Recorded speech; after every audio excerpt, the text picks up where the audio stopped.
For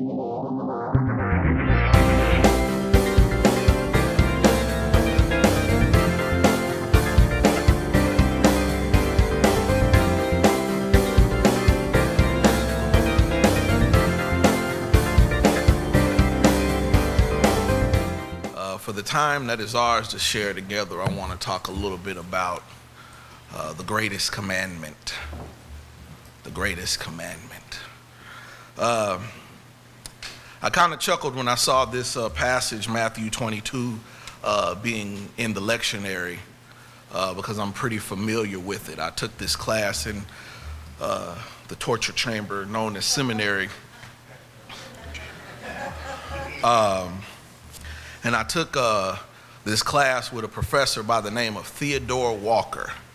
Theodore Walker was what they would call a process theologian. I won't bore you with all the things that go along with being a process theologian. I'm going to just say I'm not one, all right? But one quote from one of the greater process theologians, Schubert Ogden, kind of stuck with me. Hold on, excuse me.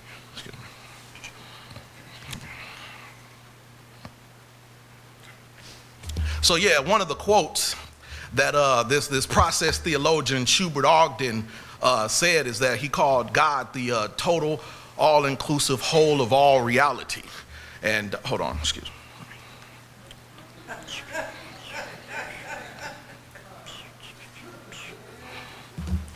Yeah, so the greatest, and one of the things that kind of bothered me about Professor Walker was he was an eccentric fellow, and he had dreads, and the dreads went all the way down to his feet.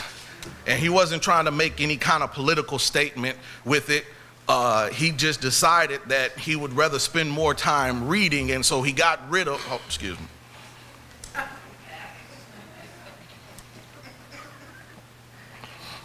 So he got rid of all of the things that he thought that would not make him better at his job. And he thought that going to get a haircut took too much time away from him being better at his job as a theologian and an educator of the brightest minds coming out of seminary. And so he wouldn't do anything that distracted him from doing his job. Oh, excuse me.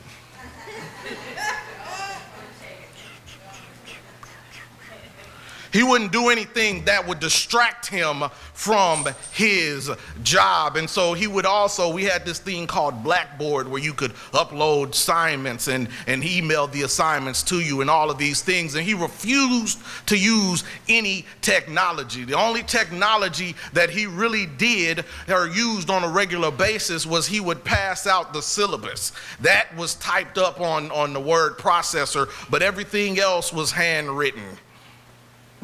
We had to use those little blue examination books for the deal, and he did not like technology. Why? Because he felt that technology was a distraction.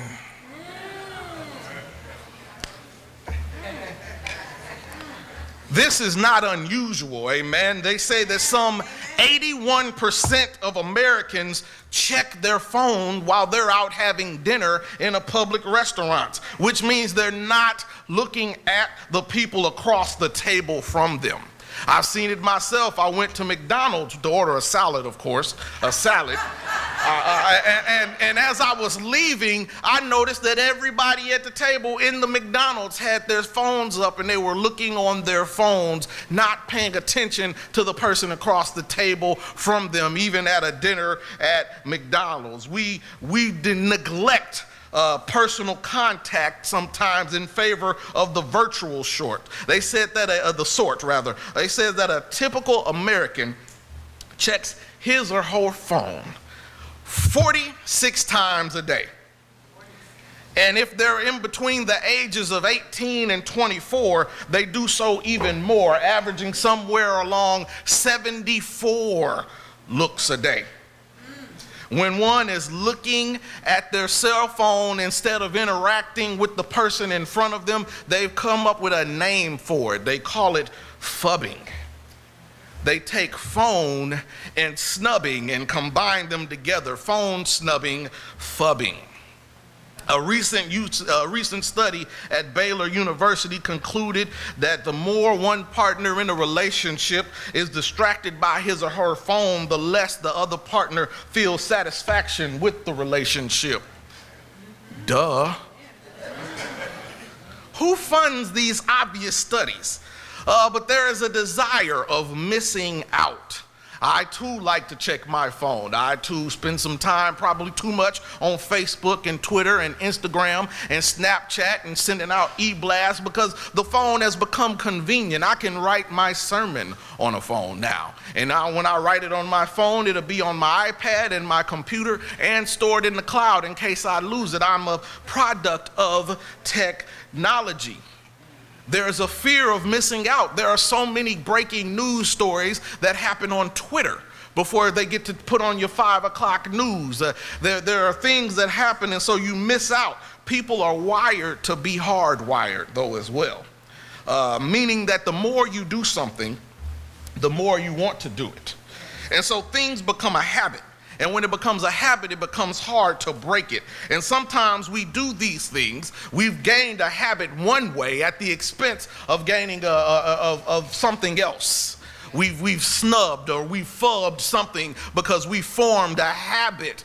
And that behavior has been hardwired into us at the expense of other things. If you like a certain type of coffee in the morning, it can become a habit. If you take a certain way to work every morning, it can become a habit.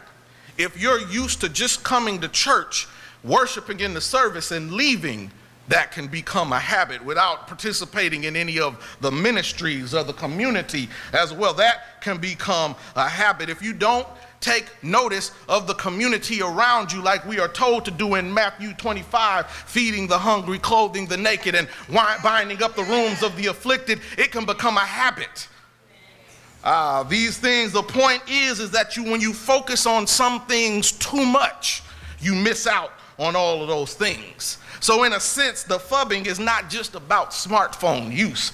It's about what we give our priority to, even when it comes to the things of God. Yes. Is the microphone still working? We prioritize certain things and then we start snubbing other things out of it. We prioritize worship styles. We prioritize what type of worship we have, what type of music we listen to, whether or not the hymnal is blue or red. We prioritize what kind of songs we do. We prioritize our seats.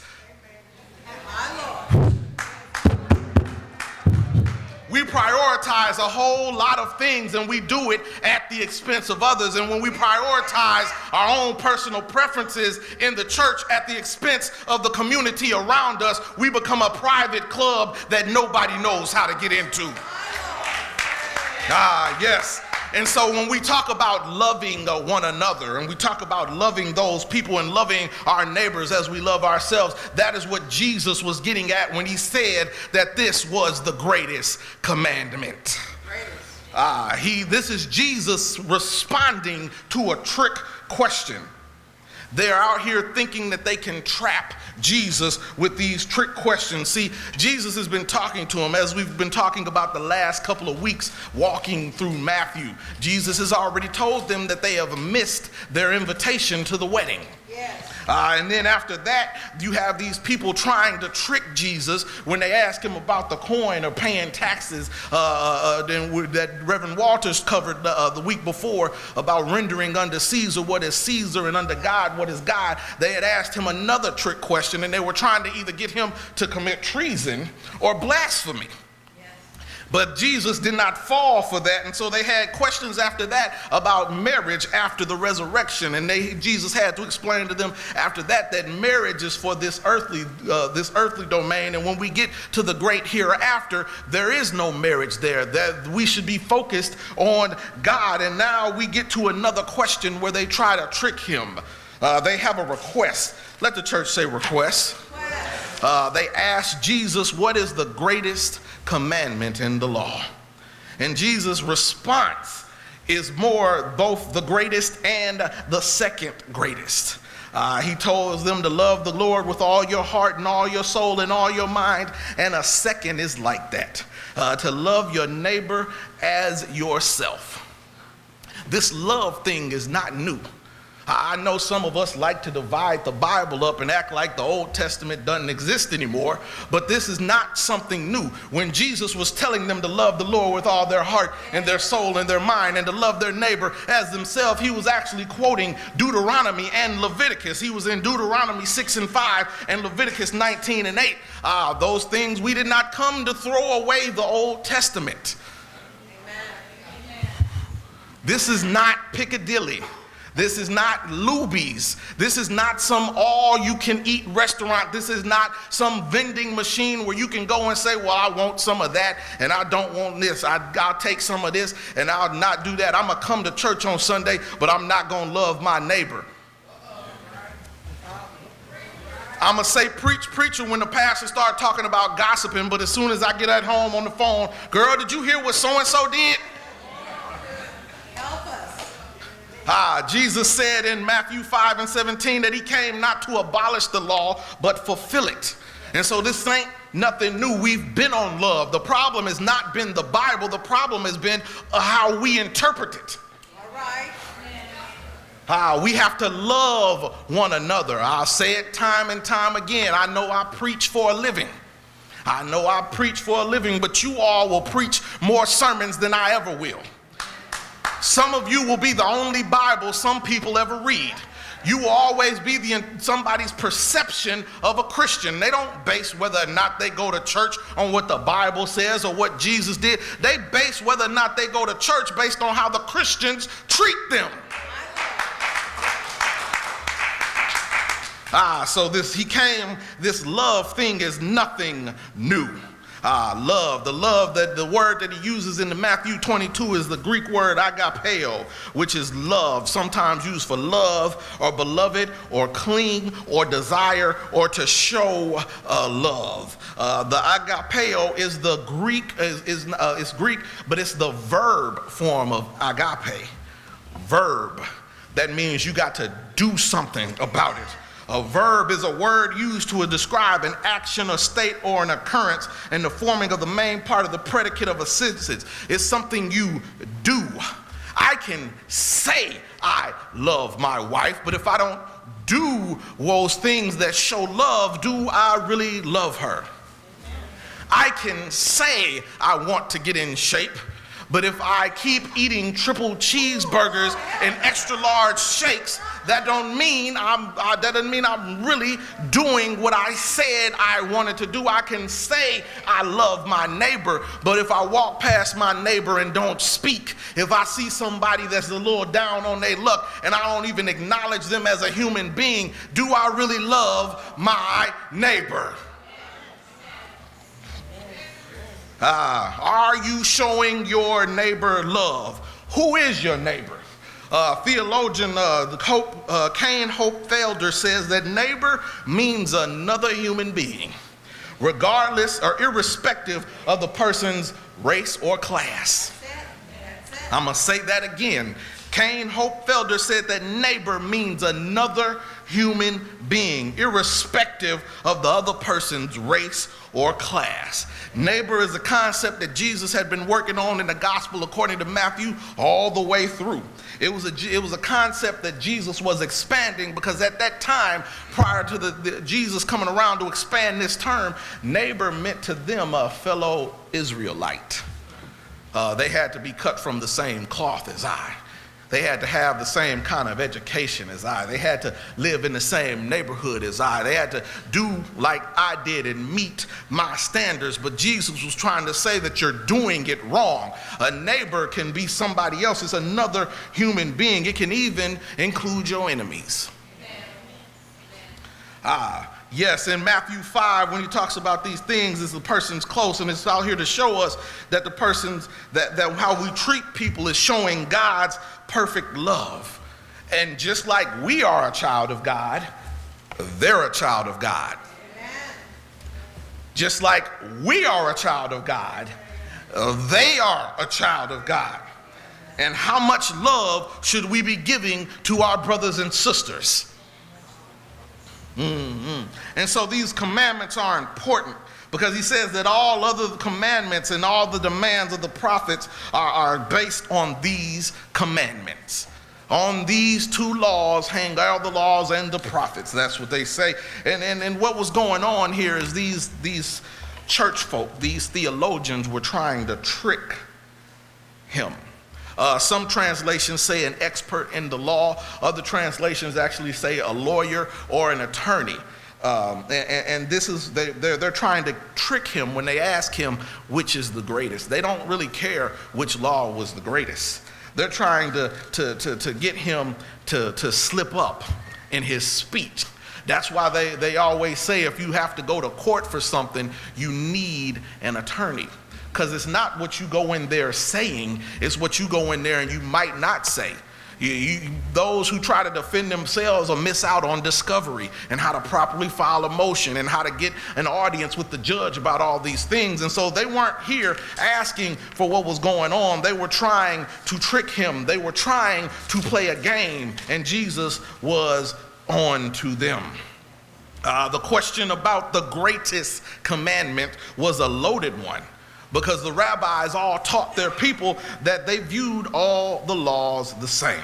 All 613 commands in the Torah had equal ranking, and any one of them would have been scandalous.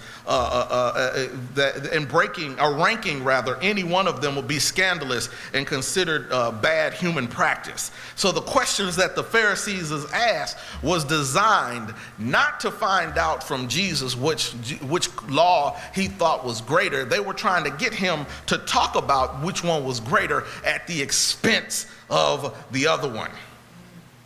And so they got him, if they would have got him to say that this law is greater than the next one, they'd have trapped him up and said, okay, well, what about this law? And what about that law? See, you don't care about all of this stuff. They were trying to twist his words, but Jesus turned the debate around about laws and stated that the one thing that comes to a universal creed, and they call it the Shema when they were reciting it in Deuteronomy, that the love of God with the heart, the soul, and the mind was such a vital commandment that the Hebrew people at that time would actually bind this on their hands and foreheads and the doorposts of their homes. In other words, it wasn't the text that mattered. It was the command to love God, and it needed to be lived out in their thoughts, one's actions and one's homes. That's why they put it on the head and the hands and the doorposts of the light, because they had to be done. This wasn't just a text, but a life that had to be lived. Loving the Lord your God with everything in you was not just something you said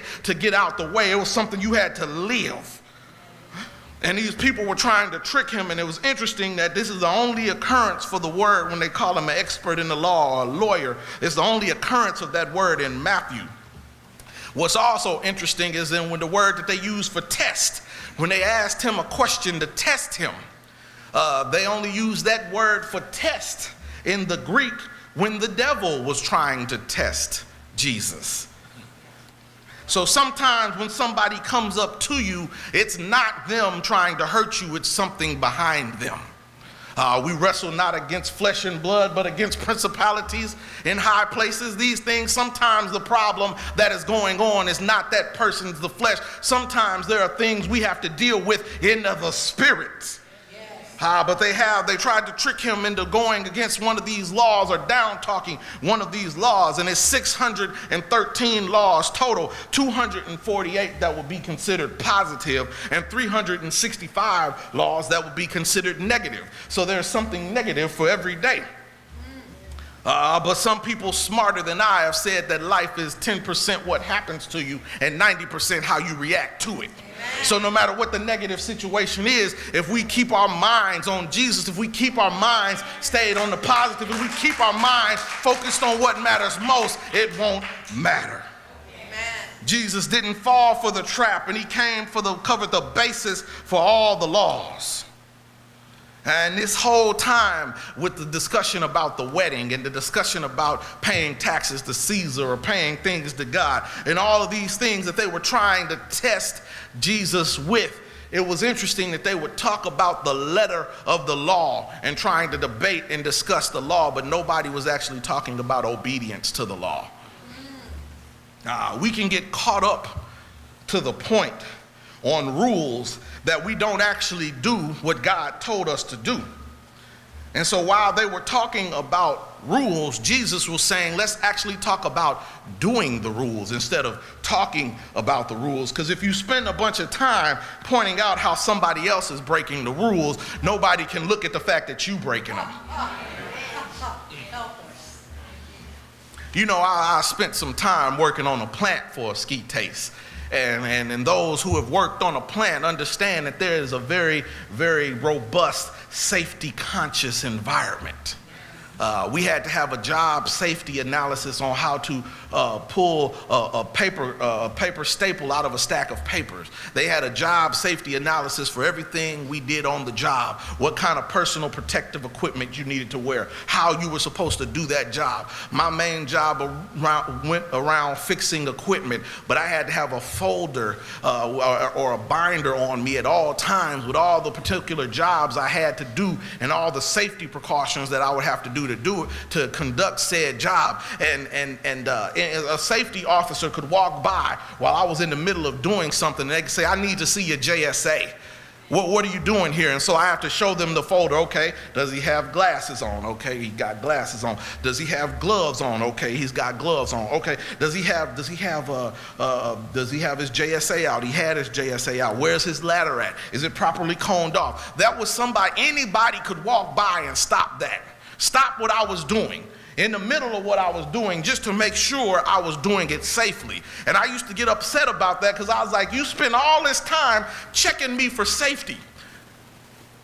But I could have been in and out and done the job that I needed to do. But the thing was is there were some people at this job on this plant that weren't good at anything else except pointing out rules to other people.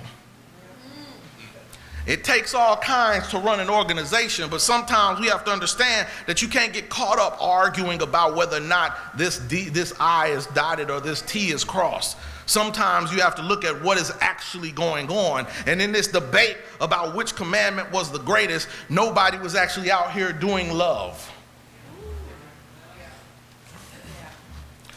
And so we get caught up on these rules.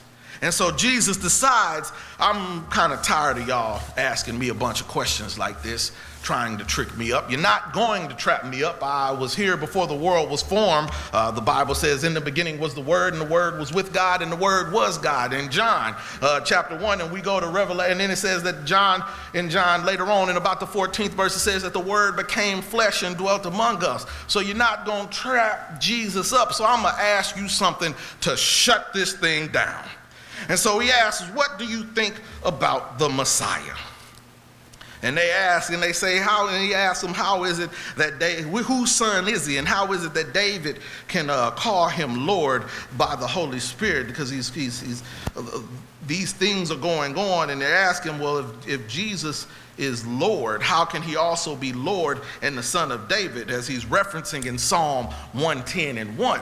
And he shuts it down, and he lets them know that the Messiah is, when he's telling them this, he's letting them know that the Messiah is David's son, letting us know that he is human. But David is calling the Messiah Lord to let us know that he is divine. David is able to call his descendant Lord because the Messiah was prophesied to be part of the tribe of Judah during this time, and then he's called the root and the offspring of David because David gets who he is from Jesus, but the offspring because the prophecies foretold that the Messiah would come through David. Through David, and David was the tribe of Judah. And so he can be both the descendant and the forefather because he was here at the beginning. In the beginning was the Word, and the Word was with God, and the Word became flesh and dwelt among us. And the prophecy told us that he was also going to come through the lineage of Judah, and he got that lineage of Judah by being the son of Joseph. So he's able to be both human and both divine. Fully human because Jesus had to become that what he was going to save. And fully divine so that he could have that power in order to do his work on the cross and save us all. So he was both and. He became what he saved. And because he became what he was going to save and was divine and had the power to be able to save us, he did it out of love. And because he did what he did out of love, we are supposed to love. The whole time we've been reading through this passage, it said greatest commandment. Not greatest suggestion, not greatest inference, not greatest do it when you got time, not greatest maybe I'll figure it out when I get some time in my schedule, not greatest well it's not at the top of the list but maybe I'll work it down. No, it was a command, and not only a one command but two commands: love God and love your neighbor, period. Yes. Love God and love your neighbor, period. Martin Luther King referenced it when he talked about the love and the story of the Good Samaritan. He said the first question which the priest and the Levite asked is, if I stop to help this man, what will happen to me? But the Good Samaritan reversed the question and said, if I do not stop and help this man, what will happen to him?